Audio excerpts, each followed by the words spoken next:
Hey, bonjour, dear Magnetuk. Just a few notes before we get started. We're going to wrap up the agenda from yesterday, the National Assembly, with the Environmental Chiefs update. Following that, we'll close that off and go into the Chiefs Assembly and do the opening protocols then. But in the meantime, finish up your breakfast, your conversations, your smokes, whatever. And the boys are just going to do a warm-up song here just to get things cracking here.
Hoa, miigwech. Chik kamigis yogi winoa. It's good to see them having fun at the drum. Away, te igan ma di ben daguze.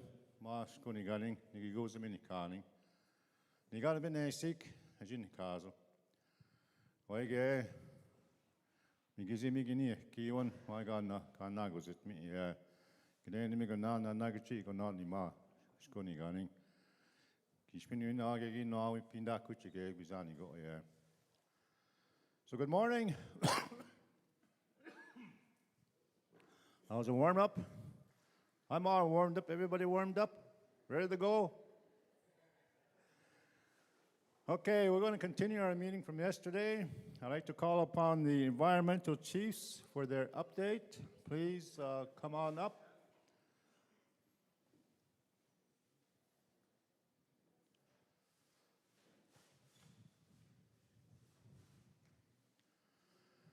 As I mentioned, this is our community drum, and there's a lot of history in regards to the community drum and how the vision and how the elders from the past have told us what to do, how it looks like, and all the community members helped out in the design, in the jingles, in the beadwork, and in the staff, and everything that you see in this community drum. So all our members had our hand in it, and the design went to shake tent ceremony to tell us how to take care of it and how it should look like and how to keep this drum in our community for healing.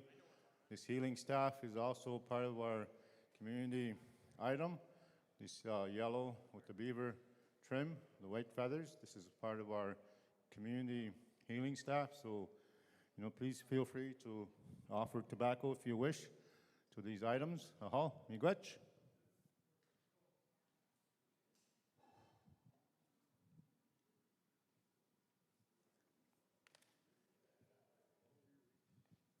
Good morning, everyone. Thanks for joining us. Chief Allen, I don't know if you wanted to lead with some opening remarks here, and Chief Wabange as well. And then. Oh, miigwech, giwed nebe nation nego, and he used to don't G, most do them. Good morning, everybody. Chief Terry Allen, and I've been since elected.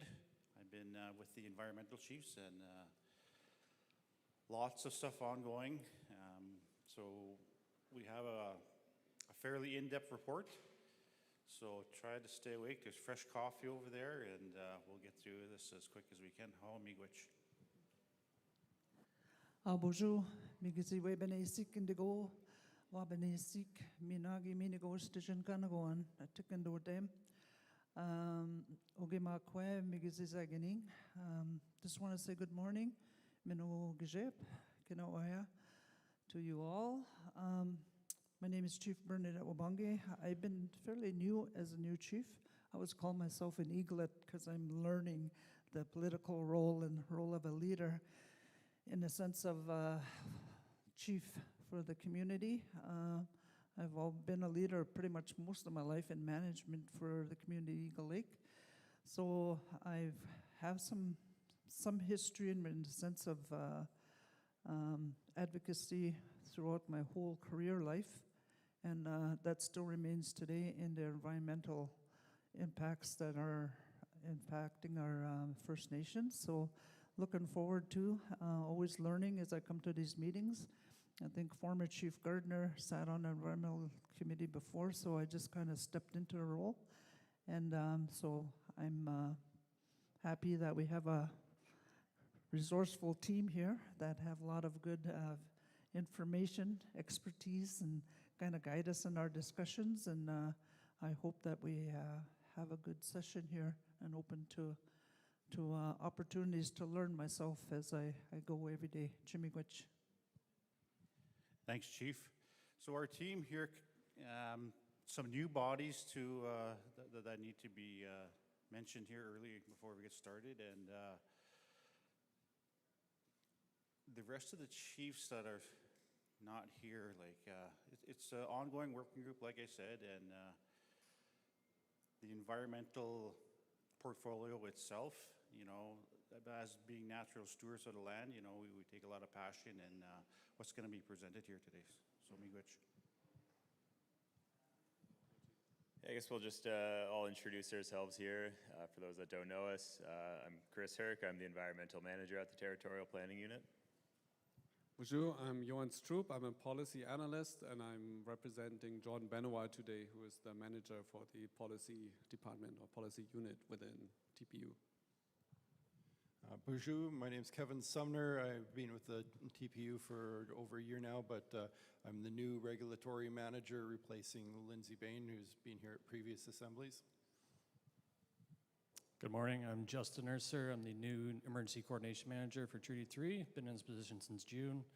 The position's been majorly been vacant for the last 2 years, so there's been a lot of catch up. Bonjour. Skobenaske keken nago makwa dotem. Kaba no coming waning don jiat. Gin the show skutte zaegan medei ganing. The swam and day yog. Chowan and schnabe nongum. Nuksukutatuin oma namatabin ogemakan.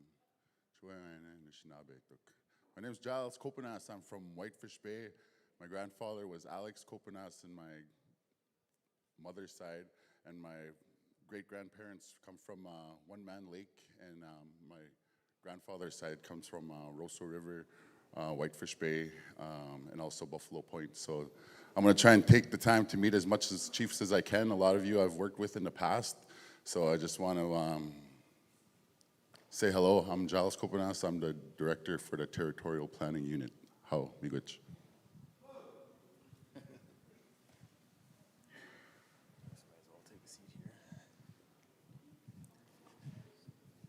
Hey. Sure. Thank you, Chief Allen, and thank you, Chief Wabonge, for the opening remarks. And before we get started, we'd just like to acknowledge the drums and the spirits in the room and everyone in attendance. We do have a couple PowerPoint slides, mostly just kind of as visual aid to what we're going to be talking about today. For all our chiefs here, the bulk of our updates are in the tablets in front of you that you can follow along with. And I think before I get started myself, Giles, you already introduced yourself, but if you wanted to lead us off here with your stuff.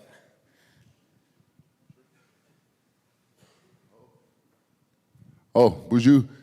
Just a little bit of background information, some of the work I've done in the past that I'm kind of bringing over to Grand Council is I did a lot of governance work with a lot of communities.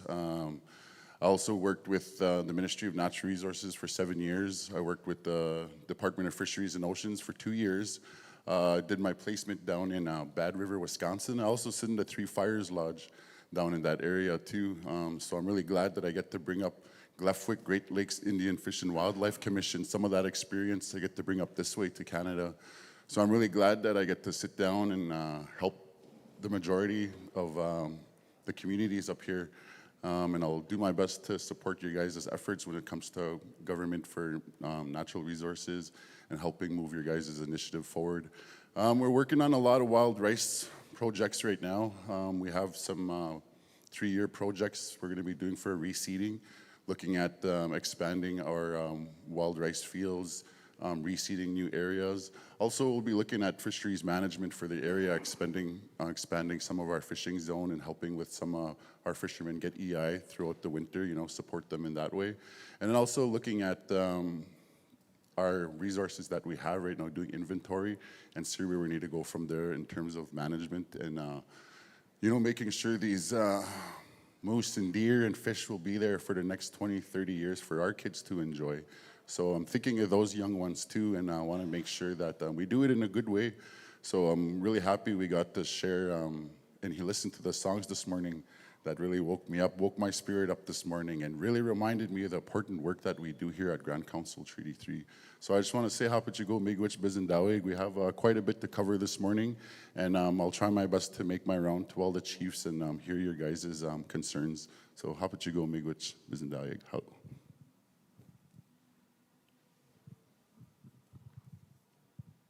Thank you, Giles. So as the environmental manager at the Territorial Planning Unit, my team and I work with all the Treaty 3 communities to lead stewardship, environmental monitoring efforts. Lucas and Dan had put me on the 5-minute challenge here today, and which basically meant not speaking on invasive zebra mussels for 30 minutes. So I'm going to talk about kind of the important things, the big things we've been doing over this past summer since Spring Assembly. For the past 8 years that I've been here, we've been working with the communities to lead community-based water monitoring. And kind of the biggest thing we've been working with communities on and across the territory has been to put in long-term water quality monitoring stations in each of the communities, which is a longer process, but we successfully deployed 5 of those long-term water quality monitoring stations this summer across Treaty 3. Just kind of up on the slides there, you can kind of see what I mean when I say long-term water monitoring station.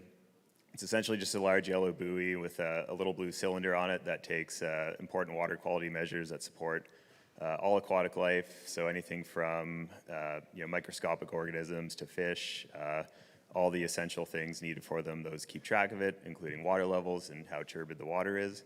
And so the long-term goal is to have 28 and more of these across Treaty 3, ideally 1 in each of the communities and additional ones in key areas across all of the water bodies here. We were able to take off some mid-season data, and I'm not going to go fully in depth here, but just to give you a glimpse, like the data we've gotten off it, they take measurements once every hour for the entire open water season that they're in the water. So we get some pretty incredible data. And just as an example there, we can see how the water temperatures change hourly across an entire season and correlate that with how much dissolved oxygen is in the water to support life. And it's really great for seeing how the water levels change on an hourly basis for the entire open water season as well. And something we're going to do is look into having them in the water, not just in the open water season, but across the winter season as well, underneath the ice. Similar to our long-term water quality monitoring stations, we've also been able to have a bit of funding in to purchase some initial air quality monitoring stations to again put them across Treaty 3, ideally 1 in each of communities. So communities can have live access to not water quality, but air quality data. Maybe of most importance in Treaty 3 is the particulate matter that's in the air. So once we have these up and running across all communities, anybody can log in and just have a look at their community air quality monitoring station and see how much it could be ash or particulate matters in the air, and it'll tell you whether it's good or bad, and you can make your own choices whether you should be outside or inside and that kind of stuff. So pushing that forwards to make it a Treaty 3-wide network of air quality monitoring stations. We also were able to, last year, purchase our first aquatic invasive species boat decontamination station, so had it in operation for our first year in the Kenora area, primarily at the Kenora Rec Center. It did go well. Unfortunately, in Ontario, use of boat decontamination stations for aquatic invasive species is it's just not mandatory. No boater has to go and use it. So we did find that, we had a lot of boaters interested in learning more about it, but was mostly met with, we want to prioritize getting on the water sooner and faster, so opted to not use it quite often. And so something we're going to be moving forwards on is looking at having use of aquatic invasive species boat decontamination stations made mandatory in Treaty 3, if not Ontario-wide. And we've also still have our GIS team working hard at the TPU. They're not here today, but they've been working with communities diligently and often to make any kind of map requested free of charge, so it's a great resource to have. Something they've been also working on is, we've mentioned it before, is our Treaty 3 geoportal, which is an online way of community members storing and accessing any open source data, whether it's related to the environment or not, and also using it as a way to store community data in a private, safe vault online that has community access only. So we did have the public portion, the open data side of that. That's been operational for well over a year now, but just in the past couple of weeks, we have fully finished, operationalizing it, and that private side of the geoportal is fully operational and ready for community use. And those are just a couple pictures up there on the PowerPoint of what it looks like in action. So we're excited to start working with communities more hand in hand closely to have use of this geoportal made. And with that, hopefully I was able to keep it within 5 minutes or, maybe slightly over, and I'll hand it off to Johan here for policy. Yeah, bonjour, I'm on the same 5 minutes challenge, so I just keep going here. Everything we can't cover in those 5 minutes, please come reach out to me later, and I'll try to explain anything more during the Q&A. So on the forestry portfolio, we are finalizing our forestry toolkits. Some of you have participated in the reconciliation in the Bush project. This is the outcome of that. And we're working with the MNR on consultation processes and forest management planning. We are planning a forestry symposium in February 2025, so stay tuned for that. And part of our regular work is to review forest management plans and annual work schedules and the independent forest audits. And we're also currently researching the effects of glyphosate herbicides in forest management planning, and we'll be doing not consultations, but engagement of communities on this, because we really want to see what everyone thinks about this before we move forward with any recommendations. On fish and wildlife and hunting, fishing, and trapping, we are still negotiating the trapping administration and education agreement with the ministry. We are, I understand, finalizing that agreement. Our trapping specialist, Ashley Lindsay, who is in the room, can tell you all about it. We had some issues on the Vasican transmission lines around trap lines, where some trappers hadn't been notified or gotten problematic letters to sign. So we're working with Hydro One and GLP in rectifying that issue. And also ongoing work that Ashley is working on, and David Lindsay in his previous role, are the Treaty 3 trapline allocations, where we're working with the MNR on to research family connections prior to that and before they're listed as vacant, those trap lines, so that they maintain within Treaty 3. On the mining portfolio, we are developing a Treaty 3 mineral development notification system, so an online platform where you'll be able to go online and see exactly what's happening in your traditional territories across Treaty 3. And then also, we're assisting mineral development advisors with mining claims and permits. Over there, Walter Mainwell, as many of you know, our mining specialist, who also put together this map. So something like this will be available to you. You can also see this map in the newsletter that we have at our booth in the back or outside, where, by the way, this newsletter has a lot of the information that we're presenting today as well. So this map shows just the advanced projects that are happening within Treaty 3 and operating, producing mines. So if you have any questions about any of these projects, please go to Walter, who has additional information about any of these projects. On the climate change portfolio, we have a number of projects going on. So there's a Treaty 3 recycling and emissions reduction projects that Geneva Kijik is leading, and also the Nourishing Our Mother Compost education project, and a Treaty 3 climate strategy development. So this is something we've been working on over 2 years, and I understand that next year we'll have a draft ready to go to assembly for the climate strategy. And we also in the process of starting our climate education program. On the water NIPE side of things, ongoing projects are, we keep engaging with the water regulation agencies, particularly the International Joint Commission and the Lake of the Woods Control Board.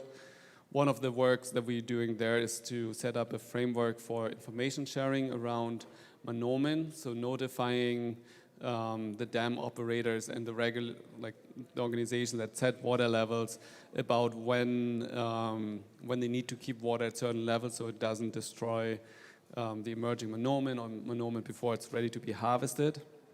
And we're also revitalizing the Lake Sturgeon Protocol between Rainy River First Nation and the IGC. We had a meeting there a couple of weeks ago with the Water Levels Committee for Rainy Lake, and was a very productive meeting, and we hope that this protocol can be a model for the Manoman Protocol as well. And then I think Giles touched on that a little bit, but I don't know if you wanted to talk about it a little bit more later. We are consolidating a number of different research projects that are happening within Treaty 3 on Manoman stewardship, how to best take care of it within the territory, through a new Manoman board that is being created, and a partnership with the Experimental Lakes area.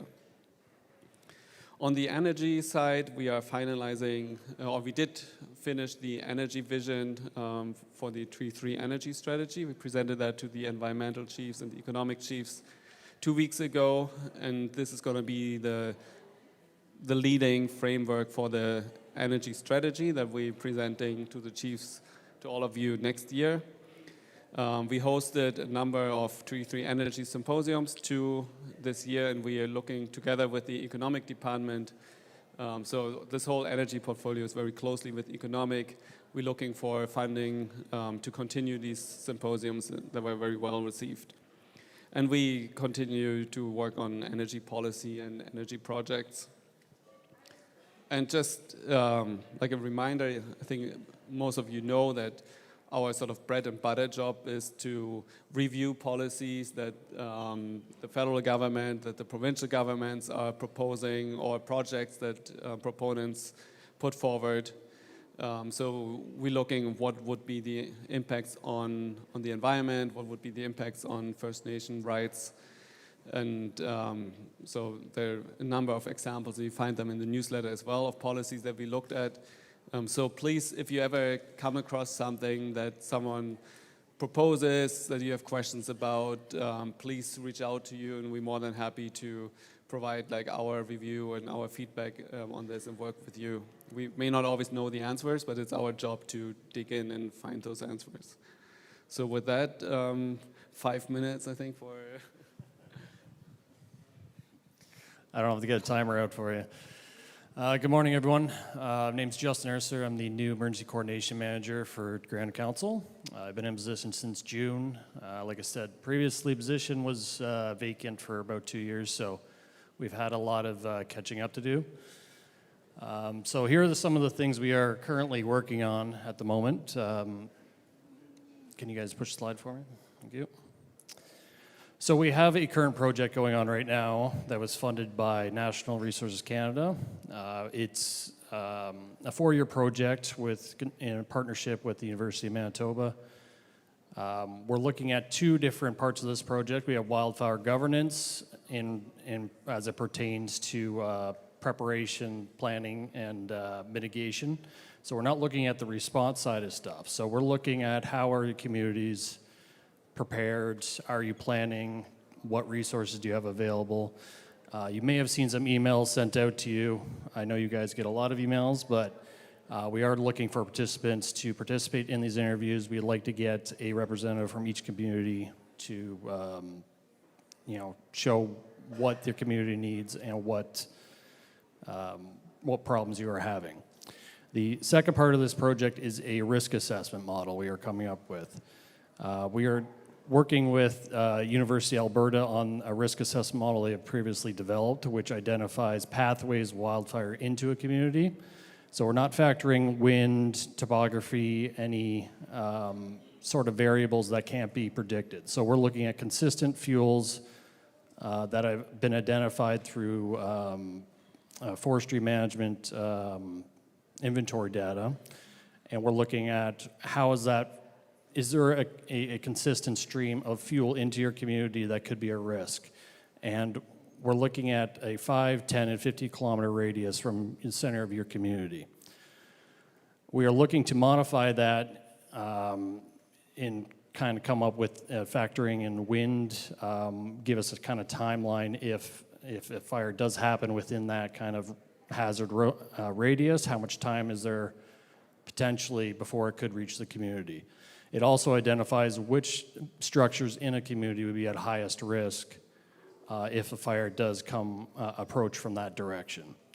So this is a 4-year project. We are ahead of schedule at this point. We have 16 interviews completed. We're also looking at coming up with a governance model and potentially looking at pilot communities to further advance this risk assessment model.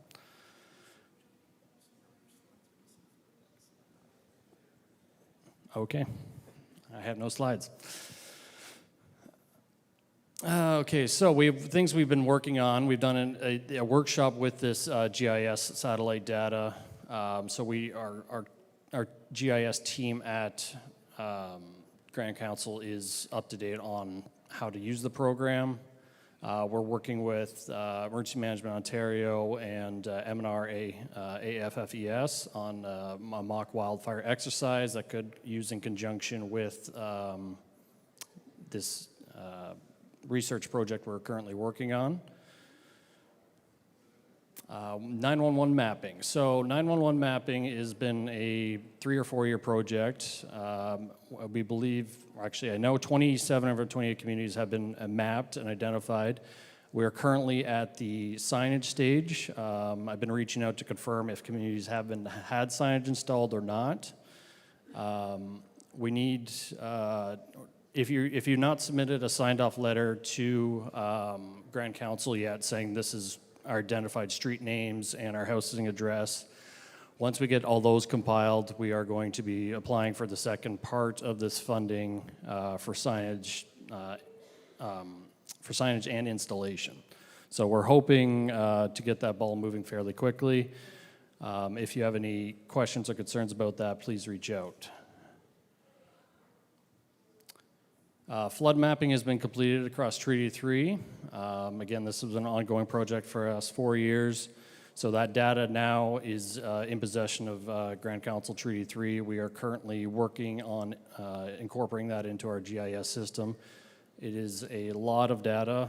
It's going to take some time to get that mapping into our current system that can be accessed. So that mapping is available, and we can use that mapping to apply for funding for flood risk mitigation and anything else that your community might need a flood map for. Things I've been reaching out to communities and your tribal councils and your emergency management coordinators at that level. What are your pressing hazards, wildfire, flooding, power outages? Where are your resource gaps? Do you have equipment challenges? Are you training? Do you have planning? Do you have communications in place? Any challenges with coordination during an emergency?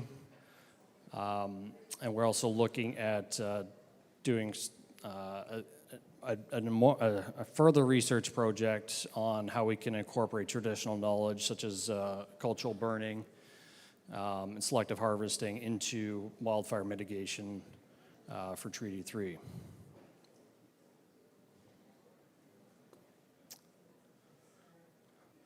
So, collaboration and action. So, strengthening regional coordination and mutual aid agreements. We want to work towards the 28 communities supporting each other.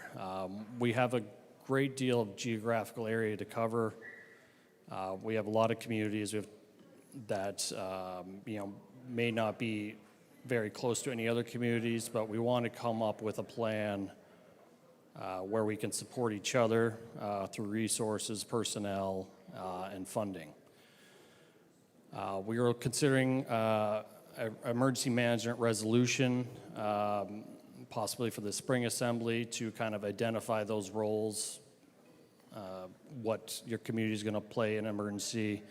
What would you like to see your tribal council do? What would you like to see Grand Council do, and how they can participate? And then, ideally, we're long-term. We would like to identify and prioritize immediate and long-term actions on how we can move forward with this.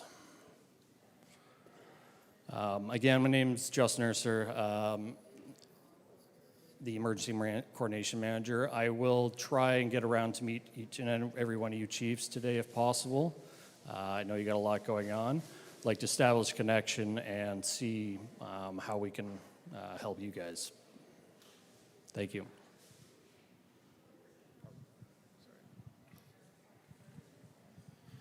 Okay, I get to take up the tail end of our presentation and talk about the work of the compliance team.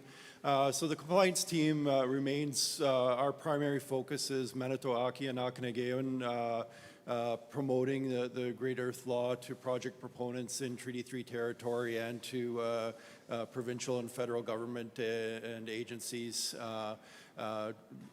leaning heavily for now on education, but also working towards operationalization of Manitowoc and Okanagan in the future. I just asked Chris here, he's passing out. At Spring Assembly, there was discussion of BCRs to reaffirm each community's commitment to Manitowoc and Okanagan.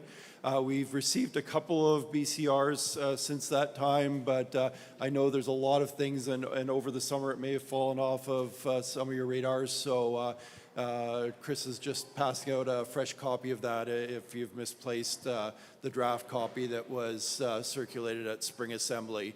And this is intended as a template, and we encourage communities to rework that BCR to reflect any concerns specific to your community.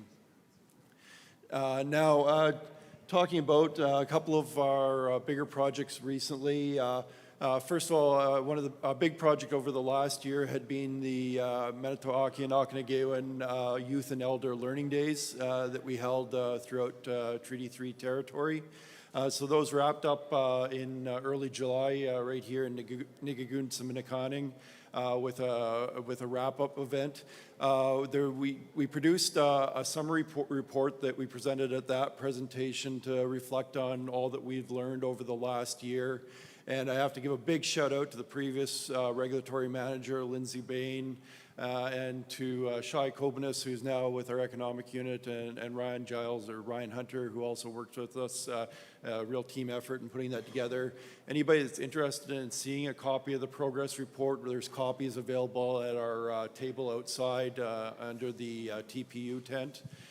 We also presented prepared a couple of other reports for internal use. One focused on what we learned, on cultural insights that we learned from elders during that year.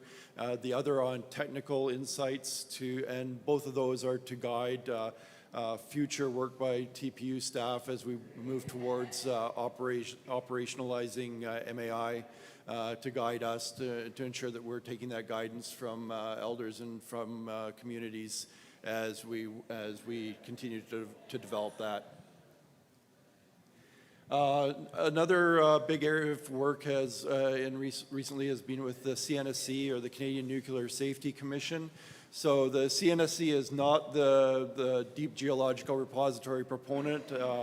It's not what they are is the agency that regulates all nuclear projects across Canada. So they're a federal agency that makes sure the rules are in place and make sure that any nuclear-related project in Canada is following best practices. So they were out. There was a listening tour event. They were doing a cross-country listening tour. So they stopped here in early September in Dryden, and unfortunately, just with the how things came together, we only had the advertising out about a week and a half to 2 weeks before the event, so it wasn't as well attended as we would have liked. But those community members that were able to attend in person or online, we had a great about 3-hour discussion where they were able to answer a lot of questions about how nuclear energy projects are regulated in Canada. And they will be coming back in late fall or early winter. They're coming out with a new set of regulatory documents on Indigenous engagement for nuclear projects across Canada. And once they release those, they're going to have, it's about a 3-month window for comments. And as part of that, we've gotten funding from them to have 2 events. I pushed really hard to have 3 events so we could have one in the Kenora area, one in the Dryden area, and one down here in the Fort Francis area. Unfortunately, we were only able to get funding for 2 events, so look for those to be announced. And hopefully with more notice, and it'd be really great to have more communities represented in person and online at those events.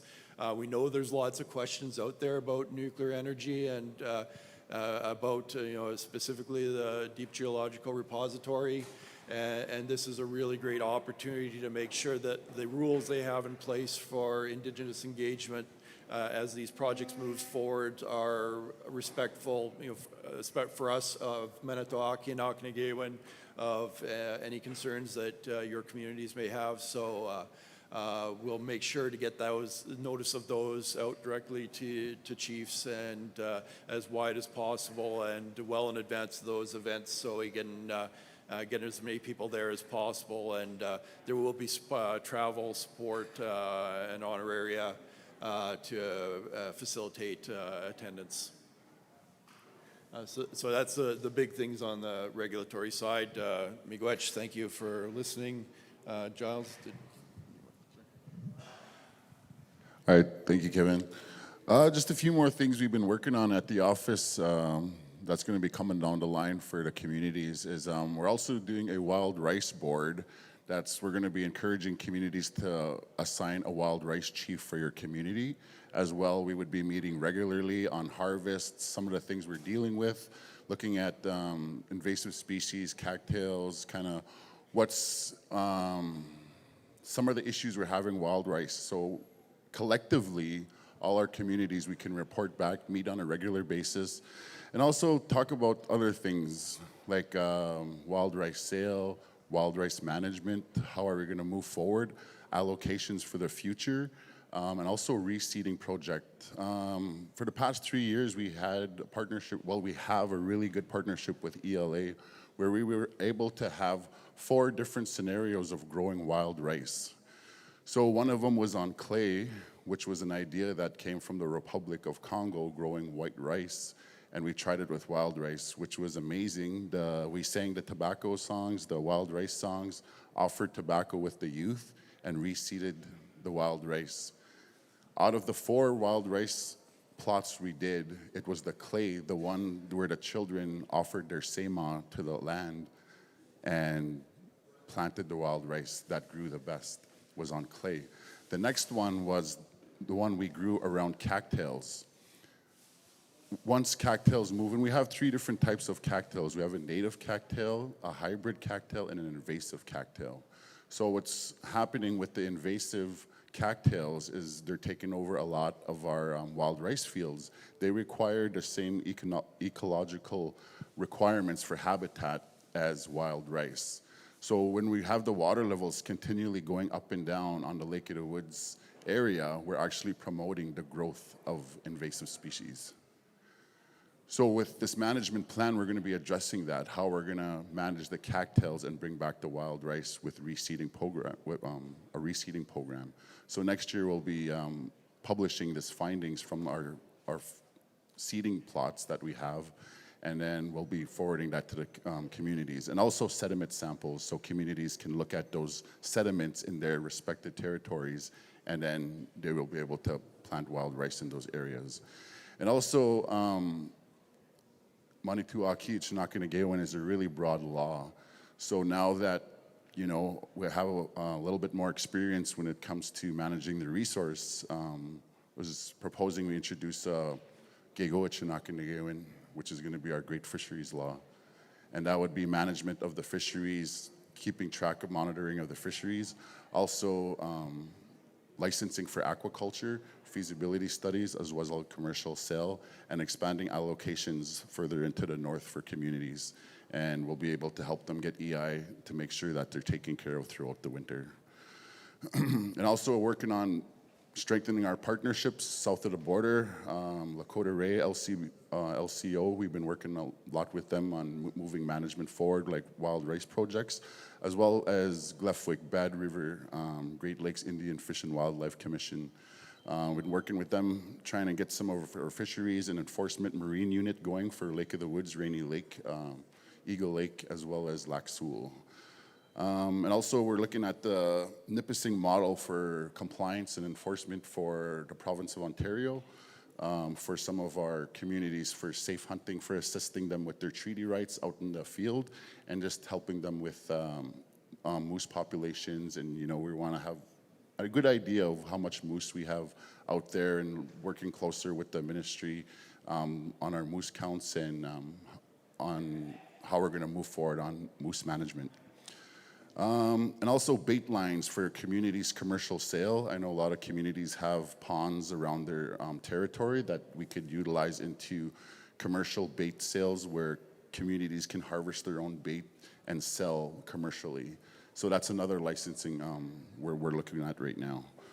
And also guidelines for our wild rice board. Kathy Avery Gagnon did an excellent thesis there in 1994 for her doctor, and a lot of this work, there's already resolutions around management of the fisheries, wild rice, compliance. These were dug up the other day. So we'll be working on those here the next little while and pushing those forward. So if there's any questions, just want to say Hapachigo Miigwech Bizindawig, and we'll try our best to answer your questions. Miigwech. Miigwech. Okay, Chief Mandamin.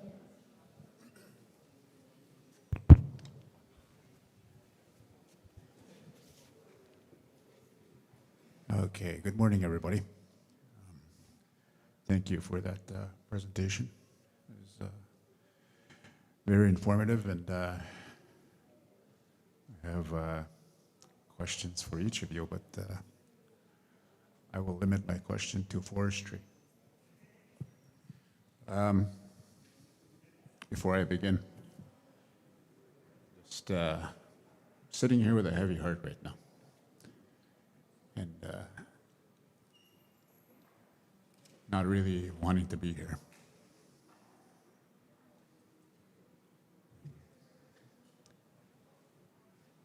My Aunt Sarah is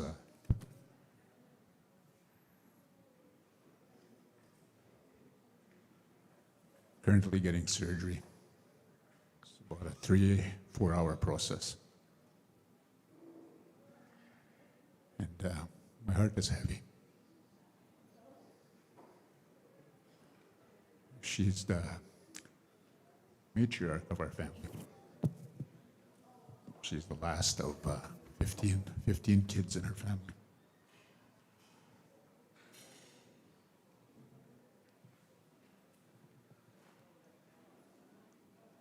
With respect to forestry,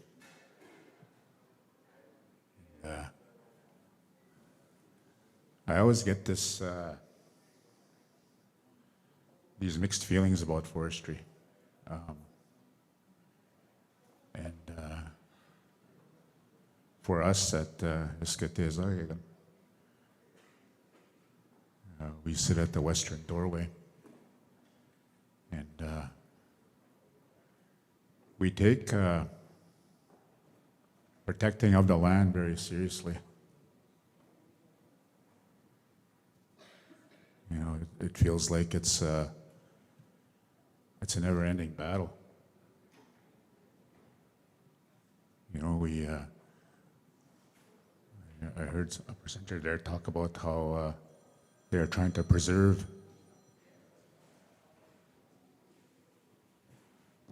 Mother Earth, and so that we can enjoy it in the future. But sometimes I question other First Nations and the initiatives that they do that revolve around economic development. You know, we have Grassy Narrows that stood up and made a fight for forestry. And then we have other First Nations right at that same time, clear cutting.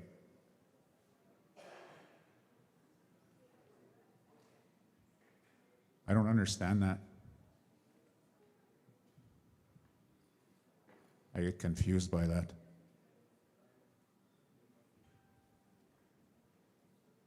I don't know if there's a happy medium here, but you guys talk about working with First Nations. And we talk about actions over words.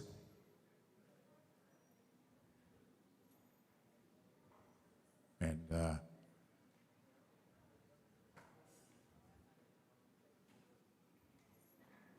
we really need to look at ourselves in terms of our priorities, in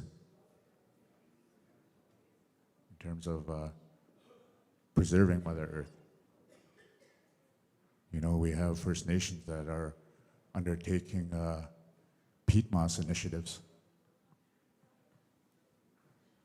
And when you strip that peat moss away from the land, you're literally stealing the filters away from it.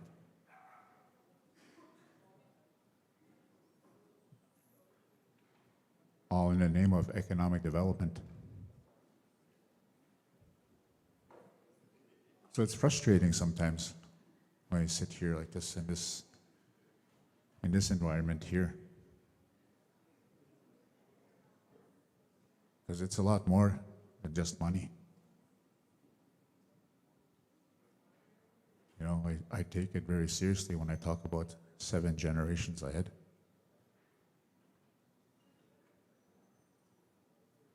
So with this gathering in terms of forestry, I hope that there's really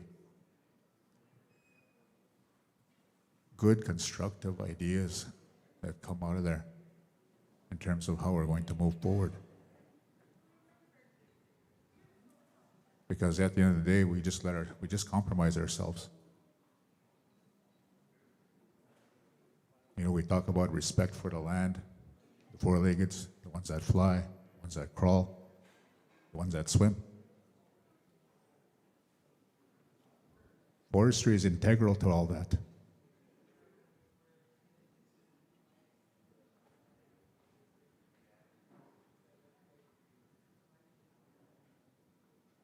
I just wish sometimes people would stand with us at this because we're deemed problematic when we talk about these things. We are the problem. We're hard to work with. That's what we're told.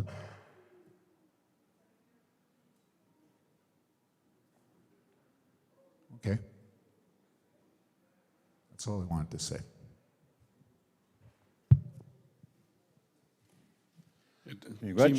Khan. Any comments from the team? Well, just one thing related to that is when you look at I think there's about 14, I'm just going from memory here, forestry management plans covering Treaty 3 territory. I reviewed them last winter out of interest, and some of them date back about 40 years. Not all of them. There's some of the newer ones that are better. But there's vast areas of Treaty 3 territory being managed under plans that were developed in the 80s with little to no community consultation.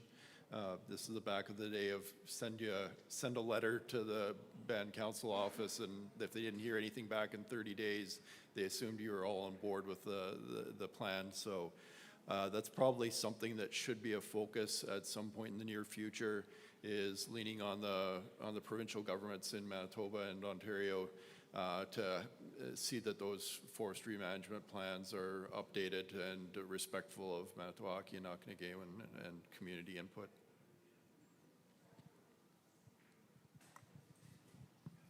Oh, you good? Any other comments? Okay, can we get a mic? Oh, Bushu, Ziguan, Dishikas, most of them, and I'm Kewa Jing Dongji. It's Chief Linda McVicker from Anamke Wajing. I was listening to Chief Mandaman. Our community also feels very strongly about that area, the Western Peninsula. It's very much untouched. And as we know, with climate change, we should try to identify these areas and preserve them where we can, instead of thinking, well, it's untouched and there's so many logs to get out of there. That's my view about the Western Peninsula. But also Manitoba. Our First Nation, if you look at the map, has 3 reserves on the east side of Manitoba. And there are 2 other First Nations in Manitoba.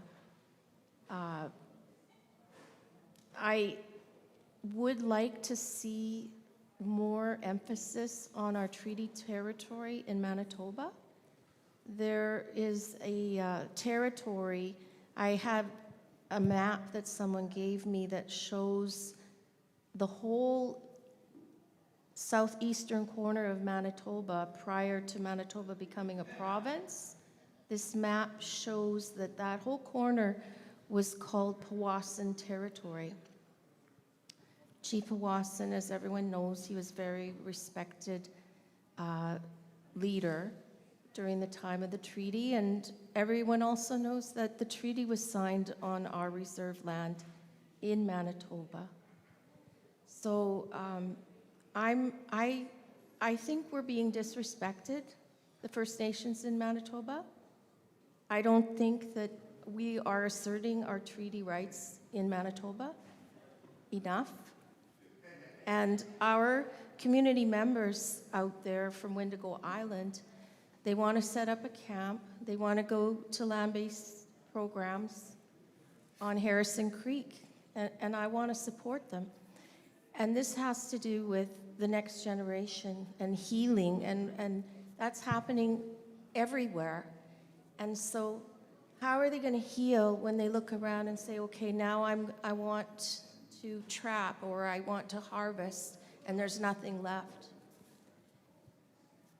And I do think, so we have an obligation to the generations that are coming, because if we're talking about them getting back on the land, then we have to do something to make sure that, and I know you are, I know there are efforts, I'm not saying that there aren't, but one thing I would share about the trap line issue, we always meet with M&R in person. We just say, just get your papers together and come and meet with us in person, maybe every 6 months or so, because I can't handle all those emails, right?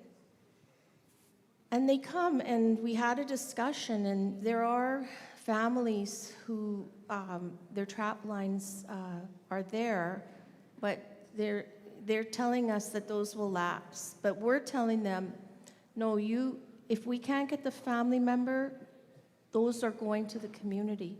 And they didn't disagree. They did not disagree. We want to save them for the future, right? So it would be a community trap line, right, for now. So I don't know if they've talked about that with you, but that's something that we can do, right? And I was just writing while you were talking. I would like to talk to Justin on a sidebar. And I agree about the unity agreement. I do think that's not the unity agreement, what did you guys call it? A mutual aid agreement relative to your work.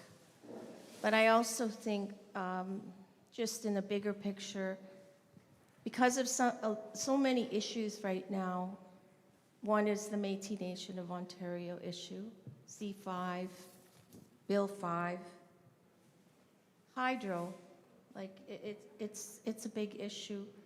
Like they're talking about interprovincial trade, right? I wouldn't mind getting some hydro from Manitoba. So I think as a nation, yesterday I noticed we were all really quiet. Truth and Reconciliation Day is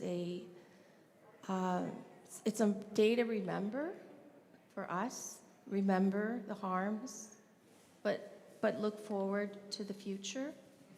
But everyone was quiet, and I think there's some sense of, we know very well when we go to negotiate and when we talk at the tables, there's no reconciliation happening. So we carry that. We carry that all the time. So what I think would be helpful is us as a nation, I'm just going to put it out there, if we had a unity agreement. It was mentioned to me by our education director where she used to work. They had one in their treaty territory, that when it comes to certain issues that affect all of us, that we need to be united. We have to agree on that. Miigwech. Miigwech, Ogamakan.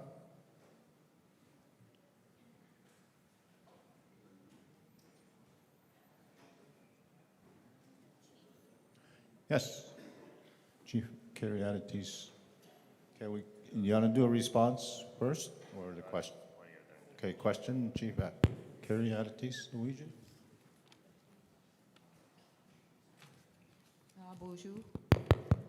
Bonjour. Minwe go nebik ndishnikas pe pamate gishiguke ma ingeni kwenske nigane benesi kendigo ushash kendutem ketchuanum donji ete gand shittagui. I'm Chief Cariatides Norwegian from Kitchewanam Anishinaabe Nation. I just have a comment and then a point of clarification. One of my comments is from a community-based perspective. Our community's undertaken a lot of initiative in exercising and asserting jurisdiction over our territory, including developing various legal documents and jurisdictional documents that will be circulated to all proponents and governments. So we're taking very strong positions on different things within our territories. So I just wanted to share that. And then I just wanted to get clarification on the rationale of us needing to provide a band council resolution for Manitou Aki Nakwinigewan.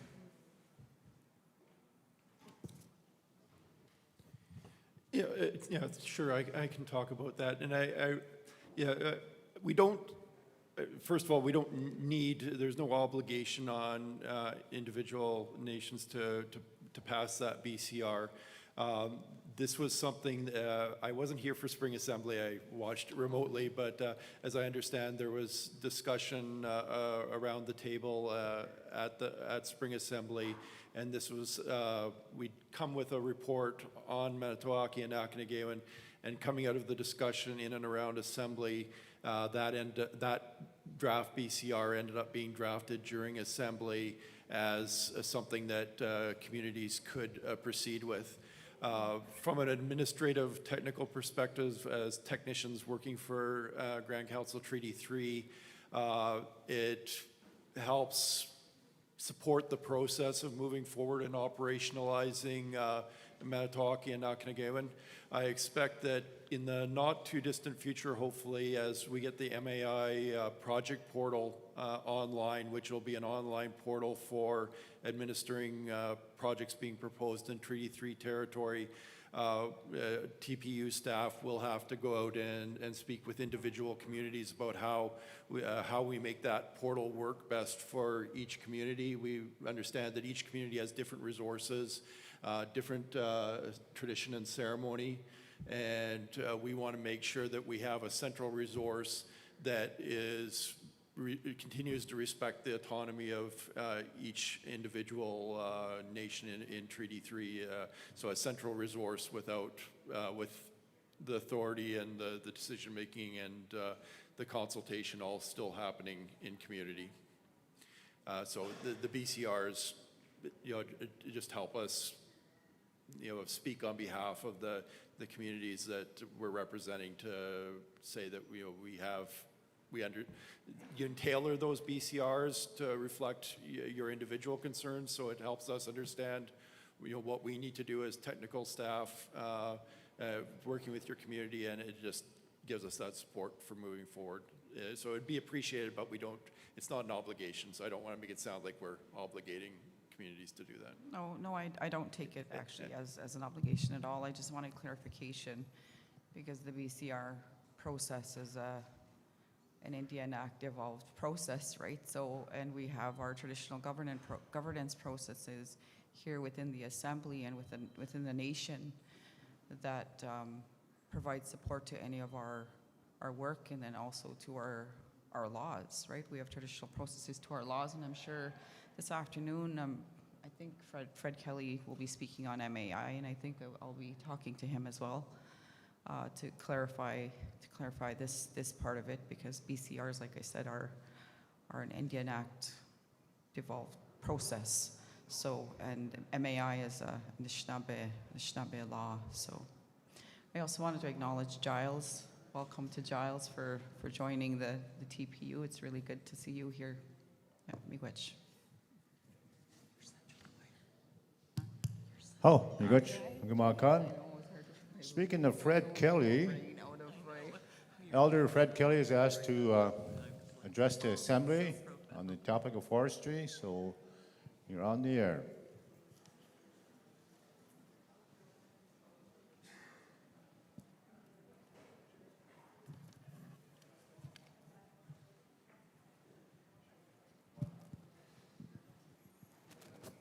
Testing. Bonjour de Maganeto. Koisa, Gavojo, Goete, Ganagoe, Kiona. Kivojo, Goesa, Kitatsoka, Nemiog, Kitote Miog, or Manoachina. Forget the Nego Macho and Squamin, I go Goesa, got this debug. Forestry is Nikata, go off skiet. No Fimingi, no Gitters and the Bangoa, make away a couple of go, can I go on starving, I give me going over. Get a key in government job, not going to get in. And Manos Fongin Gazag Nashim, she went to Tagazan, Nakskit the one, Jitters and the one, so he Jaganashim, and Shnave, Artisan. Quite a sugar, Gagazamak, Saga, Nokita Moto. We question to know, as you were wingers out, Kita Shikawat, Nokita. Nokita, like, or Skina, and Nokita, Koya, and the West. Kitan Shinav, and or get Soka, and Koa Manito. Misema, when you visit Nika and Skish, Kijava said, Bakot de go, Kishi wait and Okama Veneska in the Shinikas, Roshko Veneska. We showed them. Nivitel. By way of introduction, let me just bear with me as I interrupt your good meeting that's going on. But on the matter of forestry, on the matter of our plant life, on the terrestrial life of our planet, Mother Earth, that's because we're mentioned here of something about jurisdiction. And I come at you from, not from the contemporary jurisdiction, but rather from the traditional jurisdiction.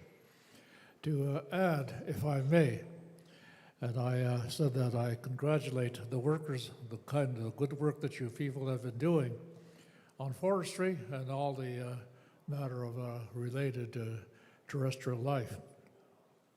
I just wish to address to you from a traditional law and the traditional jurisdiction of forestry. You all know, first of all, that the St. Catharines Milling case that happened in 1888 in the territory of one of the one of our chiefs, the grand person from Wabigoon Lake, were unfortunately in that area where St. Catharines Milling Lumber Company asked for a license to cut and build a sawmill in that area. But the province of Ontario took exception to that license because the federal government assumed that that was Rupert's land, that that was federal land, and they could grant whatever this they wanted to do without the permission of Anishinaabe.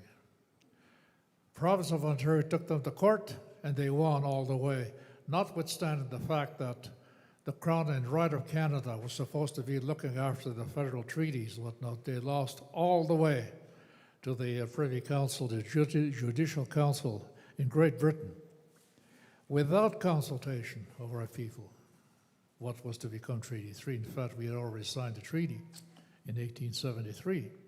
So in 1888, they won. And I won't describe the process of that. You know that, and that's part of our research in the archives and Treaty 3 offices. But the end result of that is, if you can believe this, this is the part that we have been trying to work through ever since then. The province won that decision, or that court case. And the end result was Ontario, the province of Ontario, owns the lands and resources, including the forest. They own that. That was the decision. Question was, what about the Indians, the misnomer of First Nations, Indigenous peoples in Anishinaabe? We were never notified, consulted in any shape or form as to what we had to say about the land that we belong to and that we own by the fact that we own the land because we belong.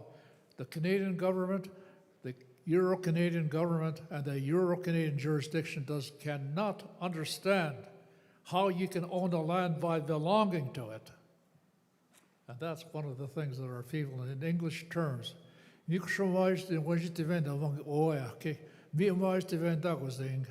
we refer to our Mother Earth. So how can you sell it? How can you alienate yourself away from your mother? And that's the way we look at our Mother Earth. And yet, time was to come when we would be taken away from our own mothers. But that's another story. I'm not going to go into that. I'm going to try and stick with the matter of forestry and whatnot. Also, science nowadays talks about trees.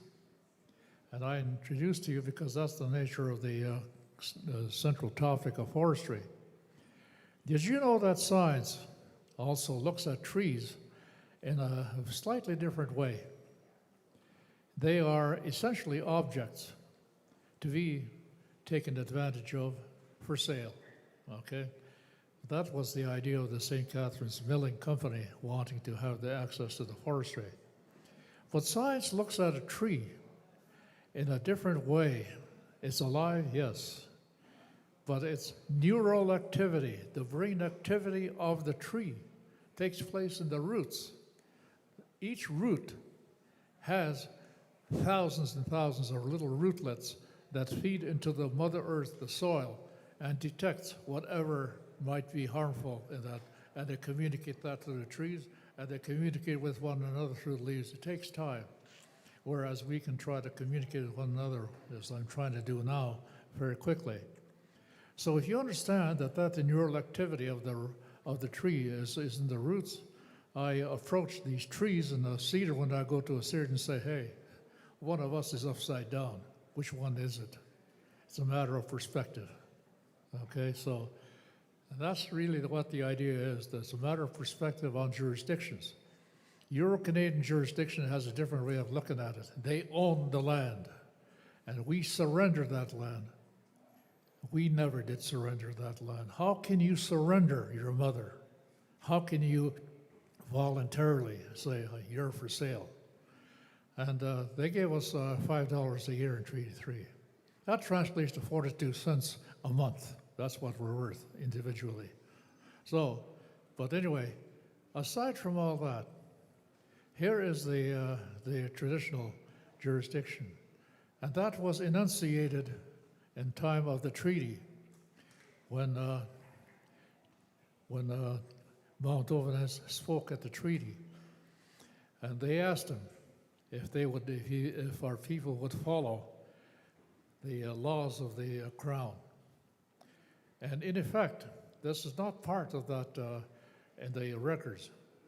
But what he did say, which is part of the record, is that, and I can tell you where he was coming from. And this is from traditional law and traditional perspectives. He said the translation of the treaty is, I will tell you what the Great Spirit told us when he planted us here. He gave us rules that we should follow to live rightly and govern ourselves rightly. Words to that effect. The exact translations are in the English translation. But the spirit and intent of that is what I intend to talk to you about. It's not a revision of history. It's a true vision that I was told by my own elders and my own mentors of what these words mean, and I know what they mean because I study the meaning of our ancient words. Now, the word planted us here, what does that mean? So,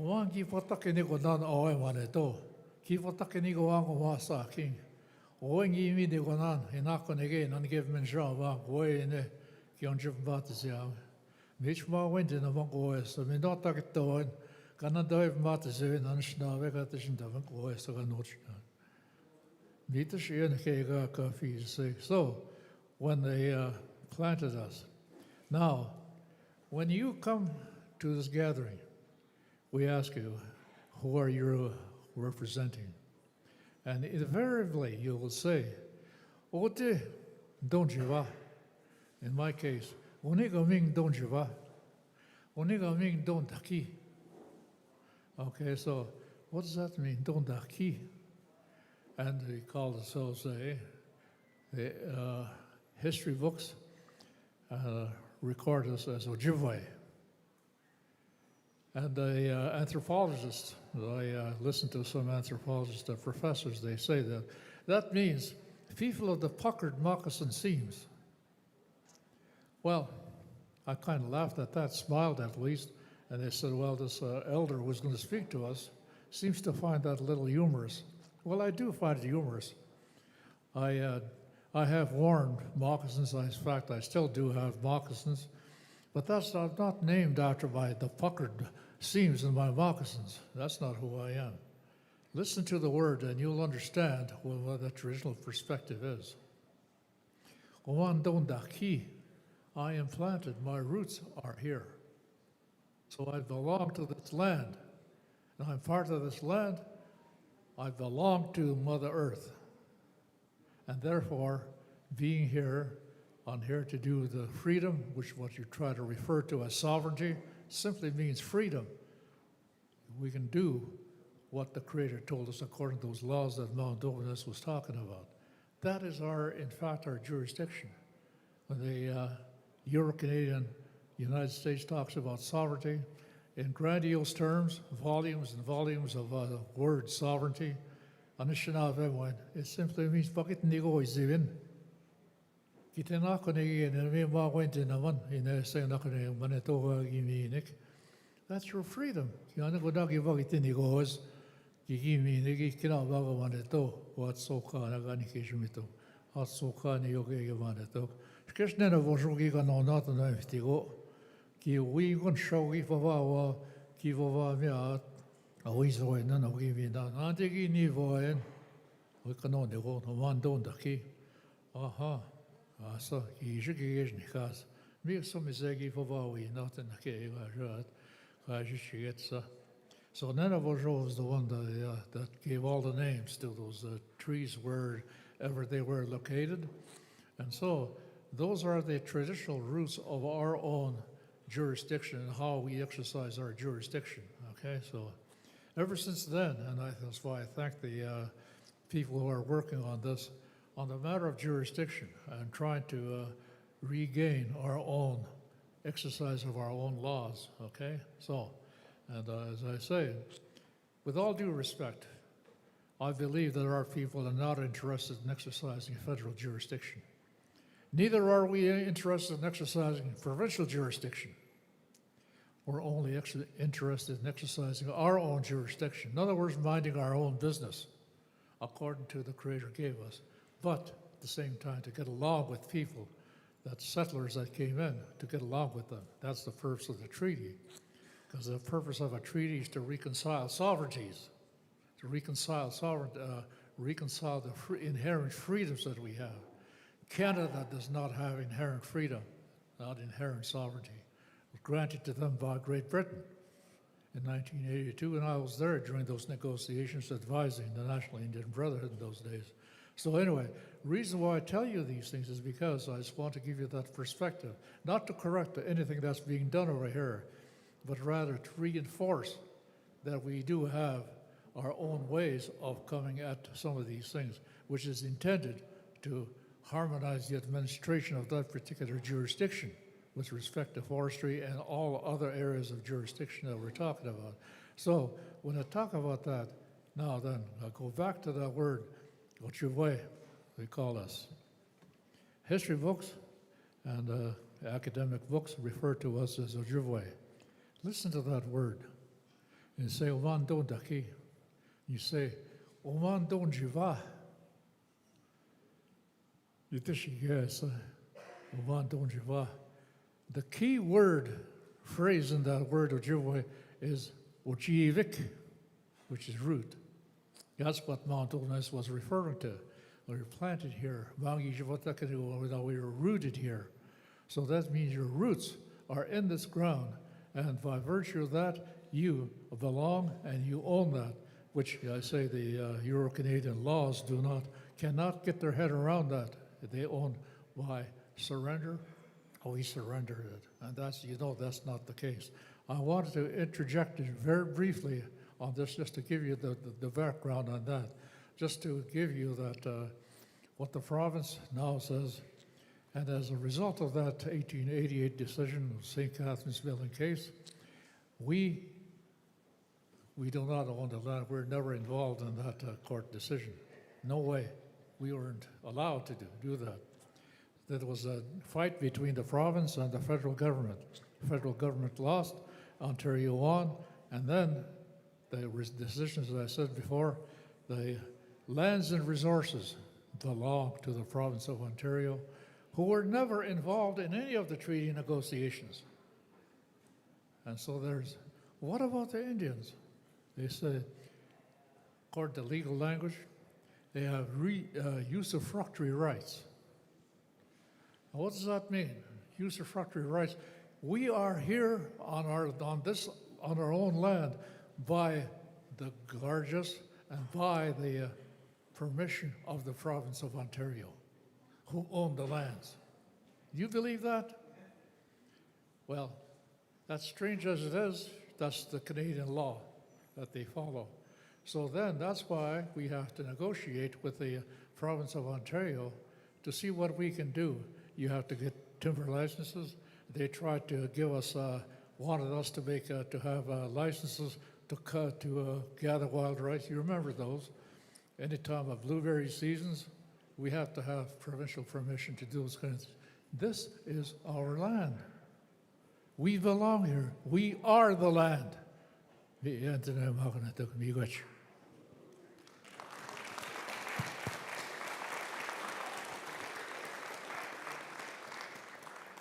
Aha, Shimigwech, Fred, for those wise words, those comments, and a bit of history there. Miigwech. Any other questions, comments regarding the environmental chief's update?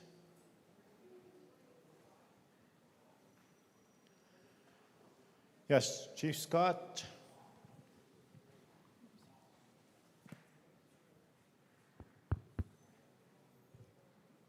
Good morning. Pitan kut dishnikaz. Biju dotem wapsamung donji. Yetigatijugmakanyan wapsamung. Two items, I guess. One of them is, I guess, a question. I'm not too sure if she's here. Ashley Lindsay, is she here? Yeah, a couple of months ago we had a meeting with the ministry folks, with respect to trapping and trapping licenses. I think one of the questions or concerns that we brought to the ministry staff at the time was a lot of our community members don't have, or what's the word I'm trying to find here? They don't, a lot of our community members sometimes don't want to do the 8-hour trapping course that they have to do before they get their trapper's license. So one of the items that we proposed to the ministry was just to do a 15-20-minute test for our community members so that they don't have to go through the rigorous process of trying to get their trapper's license. So I was wondering if there was an update from that meeting and to see if that's something that's going to be followed up on or something that's going to be enacted moving forward. I know that the Wichita was also part of that meeting, and that's one of the concerns that he also had with respect to our community members having to do the trappers course.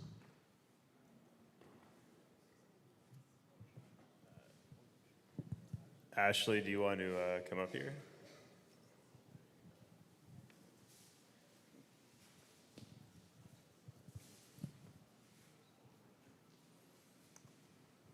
Hello. I did not hear back from Michael Gluck in regards to that request. We can set up a follow-up meeting on that. I know we did receive quota funds to help with trapping courses and PAL courses for this year. So I will be sending an email about that to get those set up. But yeah, that's something we should follow up on before we do start doing those courses for sure. Great. All right, we got you. And the second part, we met with, or we were introduced to the health director yesterday, Laura. She's still here? Laura stays there? Yeah, I see you. Okay. Something that was a red flag that I raised about 2 years ago, and this is regarding blastomycosis. And then, of course, it's all related to the environment. And just recently, there's a couple First Nations that are keeping an eye on the coroner's inquest that they're doing on a blastomycosis outbreak that happened a couple of months ago, I believe. And there were 5 of them that passed away from blasto, and they aged from the age range was between 43 to 60, and I believe the Sulikult First Nations Health Authority is looking after how that's going to happen, or how the coroner's inquest is going to pan out. The other item that I raised was necrotizing fasciitis. That's starting to be prevalent in Indigenous communities, more so in Northwestern Ontario, and of course necrotizing fasciitis nationwide in Canada. It's kind of a rare disease.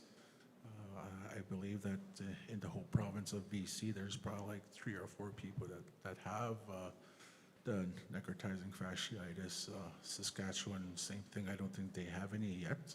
Alberta, I believe that they had 2 or 3 cases. Quebec, they had close to 4 cases of necrotizing fasciitis in the last year. Manitoba, I think they had 2. But in Ontario, we had, I believe, 6 or 7 cases of confirmed necrotizing fasciitis, and the majority of those, 4 or 5 of them, were in Northwestern Ontario, specifically in Treaty 3 as well as NAN territory. So is there something that kind of correlates with the environment? I know that the necrotizing fasciitis is sometimes bound or whatever as a result of being in the hospital, but there must be some kind of correlation between the environment as well as the necrotizing fasciitis and blastomycosis. So I was just wondering if the 2 departments, the environment as well as health, have been kind of working to see if you could try to piece those puzzles together, because I know a couple of the health authorities in and around the Kenora area, as well as some in the Thunder Bay area, are trying to put this puzzle together so that we could try to mitigate future outbreaks, if you will. Hi, thanks for your question. So for necrotizing fasciitis, it's a staph A infection. So it's a bacteria that we all have on our bodies all the time. The prevalence is high, and it's a phenomenon where we live, and I think it's because of the water. If it comes down to the answer, it's because we're close to the water. It's been written in books and articles that we are just a high prevalence of the staph A or strep A. But I can find some articles on that. I don't think there's anything we can do to prevent it. It's unfortunate. You can walk in the water, cut your foot on a rock. It's a lot of times, though, prevention with disease. So people with high prevalence of diabetes, autoimmune. So it's hard to fight off that bacteria. So me, you, 100 other people could get the same bacterial infection, and we'd be fine. And then the one person gets neck fash. It's unfortunate. It's very high. I worked with a surgeon at the hospital who did write articles on it because he's never seen it and it doesn't exist. And then blasto, it's a fungus found in the earth. So precautions you can take, it'd be digging up soil. So it's spores that get activated into the air and you breathe them in. And again, it depends how it affects based on the individual. But there's precautions. I don't know much about it, but probably proper masks. Don't dig. I don't know if you guys can do testing for blasto in the soil. Anybody know that answer? Yeah, I do have an answer on that one. Unfortunately, there isn't any kind of like testing you can do easily for blasto. I think you can work with a very specialized lab to send away a soil sample for testing of blasto. But even that's often not recommended, as say you're doing like a housing build or something, and you take a soil sample and test for blasto, it comes back negative. That's just that very specific section of soil. 10 feet away, there could be blasto in that portion of the soil. So you could test for it at a specialized lab, but unreliable results for the area as a whole. But you're right, it's not prevalent in most other provinces. I know that a person that had worked in Kenora and was digging on the water and all that went back to Alberta, and the CDC was involved because they didn't know to test for blasto. So it's unfortunately just something about where we live, and I think a lot of it is linked to how much water is around us. So is there a way that maybe the environment department can work with the health department to sort of send out bulletins on how to, sort of like COVID, how we sent out safety measures that can be taken? Yeah, and what to watch for, and because a lot of people would who end up with neck fash, I don't know if it spreads so fast. You can go from one day having a cut to 2 days later losing your arm. Yeah. So we could do informational panels on that, or things to watch out for, how to track an infection, and yeah. Because the other one that's slowly coming out too is cellulitis. Yeah, so cellulitis can turn into neck fash. It depends on how you fight it. So again, we can do a bunch of we can do an educational pamphlet for sure on cellulitis, cuts, neck fash, and what to watch for, and then work with them on blasto. Okay. Yep, Thank you. I'll invite Damien, he's our health emergency manager, Damien Boyer, so we can work with him too as well. Okay. Yep. All right, I had a couple more questions, but Don keeps hitting his watch and pointing at me, so I'll stop there.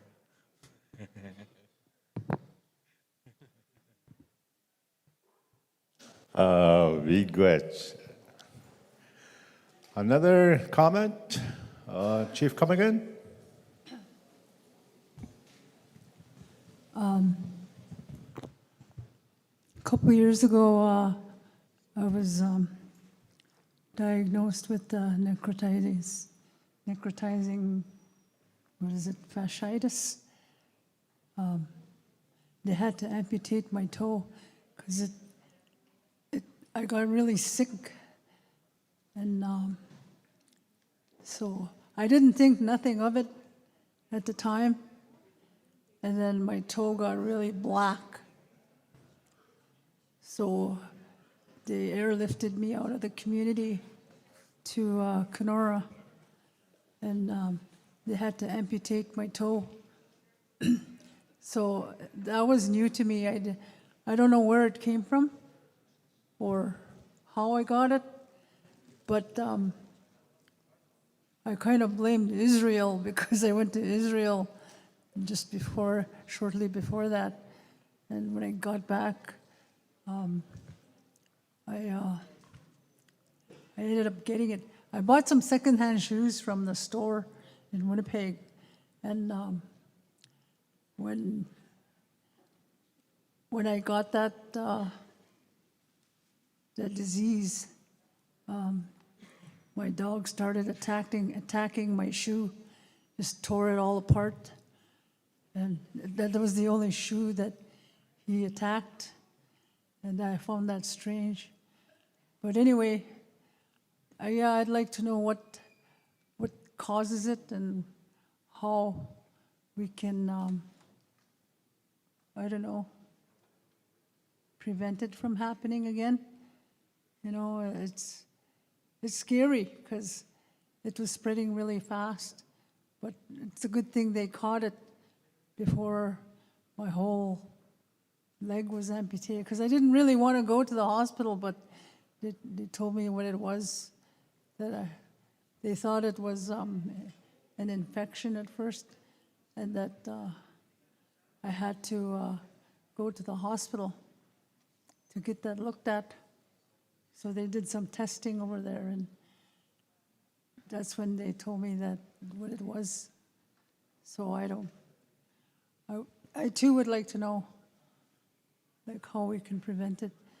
And the other thing was too, at the same time I had a mice infestation in my brand new house. So I don't know where all the mice came from, but they kept killing them, and they just wouldn't stop coming, and we were kind of blaming the mice for it. So I don't know. But anyway, I healed after that, and so, but just keep an eye out for it. It's awful knowing that you have flesh-eating disease, and you know, I could have probably died if they didn't make me go to the hospital that day. It's a good thing the helicopter was there, and they took me in right away, because I was just really sick and pale, and I thought it was just my diabetes acting up, but it wasn't. I had a high fever and everything. But anyway, just wanted to share that information. Thanks. Miigwech, the health director. Okay, she's got a.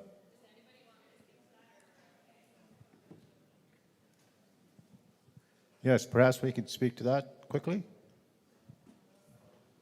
Hello. So again, like I said, it's early detection is the best way to do it. It's caused by a bunch of different bacteria that live with us every day. So it's early detection, making sure you track if you do notice redness, swelling around the area, marking it, and going in and getting medical attention right away. Don't put it off. You never want to wait and see if an infection's going to get worse. Neck fascia does come really fast. So you notice the infection spreading really quickly. But again, we can develop information and guides for everybody in the community, just because it's so prevalent here. It sounds like it's affected a lot of people. It doesn't matter how old you are. I've seen children with neck fascia almost losing legs it can go into, like, months and months of recovery, plastic surgery. So it's really important to identify and don't hold off getting help.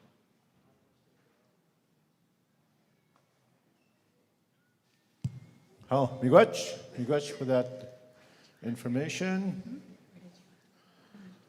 Yes, Chief Horton.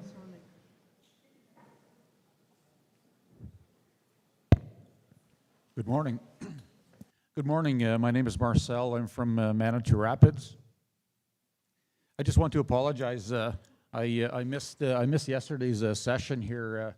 We had hosted a couple of schools back home at Manitou, and we commemorated our Orange Shirt Day event walk yesterday, and it was a beautiful day for that, and there was a lot of awareness brought forward again, which is fantastic. But my apologies for not being here on day one. I just really wanted to bring an update here for our table here in our assembly. A couple years ago, we had all gathered at Manitou Rapids, and I think for the most part, there were quite a few people who were enlightened with seeing all of the sturgeon that gather in our rapids. And for years and years, we've been struggling with the Fort Francis, whoever the powers to be, to make the water levels fluctuate up and down. It happens during the sturgeon spawn, as well as other times of the year, and we have mounds that are eroding at the bottom because of the water fluctuation. But for numerous years, the sturgeon, they swam when the T-Rex is running around on the planet here, and they've been here a long time. And the only people who are screwing up our sturgeon are us as human beings and people who control these water levels. But some goodness that has come forward.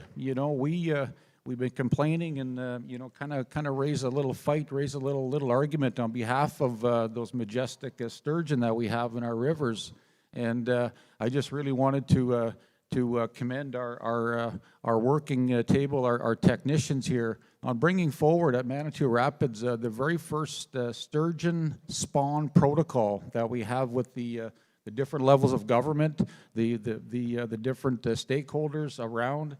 And as we all know, some of the sturgeon, they don't spawn every year. Some 4, 5, 6, 7 years before they spawn, and it's just crushing and heartbreaking. Every year we go to the rapids, and as the water level comes down, all where the sturgeon spawn, it all just turns into rancid muck. And again, it happened this year.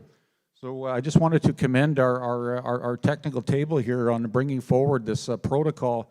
At least, when the sturgeon come and do their business, at least people are going to be taking notice and having some respect for that, as far as preserving the beds that they lay the eggs down on.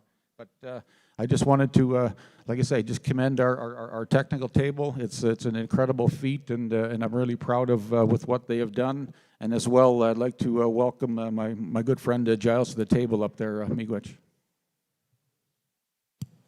Miigwech, Agamakan. Any other comments, suggestions, ideas, direction? If not, I'll say one more comment. We also have put into quota for 10 PAL courses. So we have 10 communities. If you want to step forward, we can come in and have a PAL course. As well, we put in for 10 communities for a trappers course. So if you want to put your community's name in for a PAL or for trappers, we can do that. Also, I also have my background in aquaculture and marine. So I'll be looking forward to helping Marcel out. Miigwech, Marcel. Okay, so I'd like to say extremely miigwech for the environmental chiefs update and the technicians that presented. By the way, I think it was your team that wanted to test you as a new guy. They didn't provide you with any PowerPoints to see how you did, so they'll get them to grade you after. Okay, with keeping with Chief Scott's vision, where'd he go? We'll take a little break. And we're going to prepare for the Chiefs Assembly, 5-10 minute break.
Aha, Bojo, Tinamagnituk. Can we call upon the chiefs? We do have 24, I think 22 in person and 2 online. So we do have quorum. Be asking the chiefs to come back in. We're starting our chiefs meetings.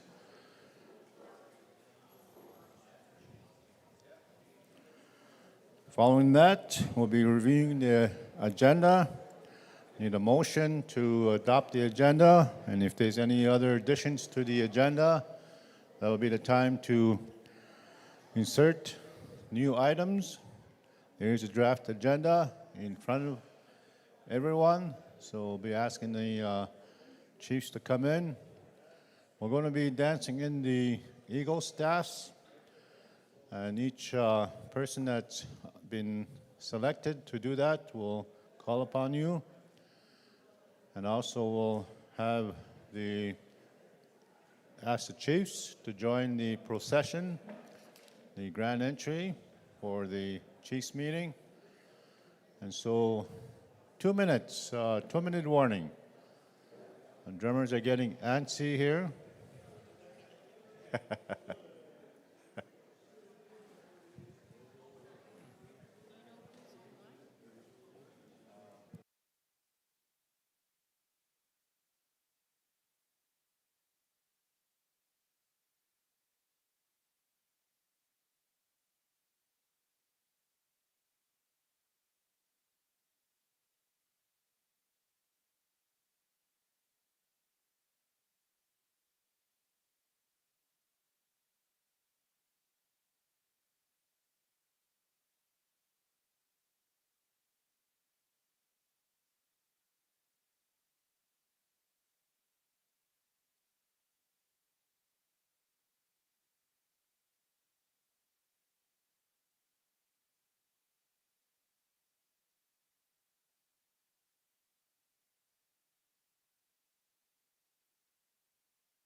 Oh, miigwech. We're going to proceed with our opening protocols for the Chiefs Assembly. But first, I want to ask Wichita to close the assembly and move into the Chiefs meeting. Aho. Miigwech, Nigane Benes. Bonjour, Kenawea. Miigwech, Oe, Kagi Pindigat Kitine Damoinia. Noega Pitashigati again Pichinago, Hongominaga Gijeb. Kimigwech Unidim Kinawea. Yanis Oe Kiotapinamang. Mina Kenya no Katamang, Kagisha, Wahin the Moyang, Kego, Cheese the Baba the Mang, Kimigwechi in him. I just want to say I'm very grateful for all the discussions we had the last day and a half. You know, a lot of people inside the room contributed a lot to our agenda moving forward, and I'm very grateful for that. Kimigwech, everyone.